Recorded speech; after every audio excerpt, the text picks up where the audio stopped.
Cake তৈরির ইতিহাস হাজার বছর পুরনো এবং এটি বিভিন্ন সভ্যতার মধ্য দিয়ে বিকশিত হয়েছে। কেকের প্রথম উদ্ভব সম্পর্কে সুনির্দিষ্ট তথ্য পাওয়া কঠিন, তবে ধারণা করা হয় যে প্রাচীন মিশরীয়রাই প্রথম কেকের প্রাথমিক ধারণাটি তৈরি করেছিলেন।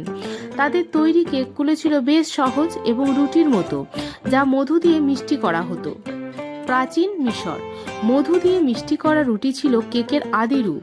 তারা বিভিন্ন আকারে এটি তৈরি করত। গ্রিক সভ্যতা গ্রিকরা মধু ও বাদাম দিয়ে মিষ্টি জাতীয় পেস্ট্রি তৈরি করত, যা অনেকটা কেকের মতো। রোমান সভ্যতা রোমানরা ডিম ও মাখনের সংযোজন ঘটিয়ে রুটির মতো মিষ্টি পদ তৈরি করত। তারা এটিকে প্লাসেন্টা বা লিভার বলতো।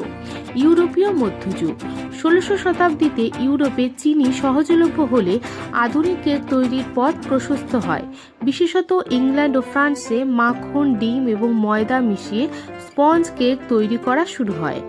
আধুনিক যুগ 18শো শতাব্দীর পর বেকিং পাউডার এবং বেকিং সোডার আবিষ্কার কেক তৈরিতে বৈপ্লবিক পরিবর্তন আনে। বেকিং পাউডার এবং বেকিং সোডার উদ্ভাবন কেক তৈরিকে আরও সহজ ও ফ্লপি করে তোলে। এই সময়ই ডিম ও মাখন সমান পরিমাণে ব্যবহার শুরু হয়, যা কেকের টেক্সচারকে হালকা ও নরম করে। তখন থেকে কেক বেক করার জন্য বিশেষ ওভেন ব্যবহার শুরু হয়।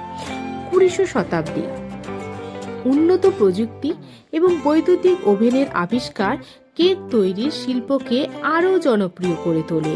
প্রক্রিয়াজাত চিনি এবং নতুন ধরনের উপাদান সহজলভ্য হওয়ার কেকের বৈচিত্র্য বৃদ্ধি পায়।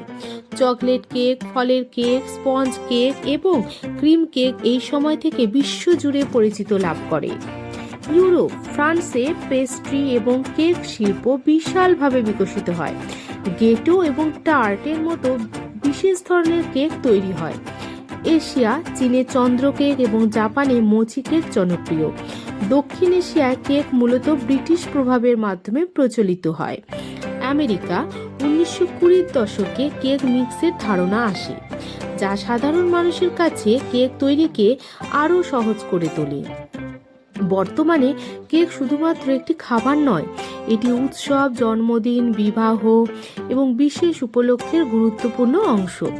কেকের ধরন এবং ডিজাইনে ব্যক্তিগত পছন্দের প্রতিফলন ঘটে, যেমন থিমযুক্ত কেক, কাস্টম ডিজাইন এবং ভেগান বা গ্লুটেন ফ্রি।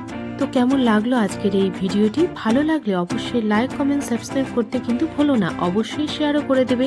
তো আজকের মতো টাটা বন্ধুরা, আমি আবারও আসবো নতুন কোনো ভিডিও নিয়ে।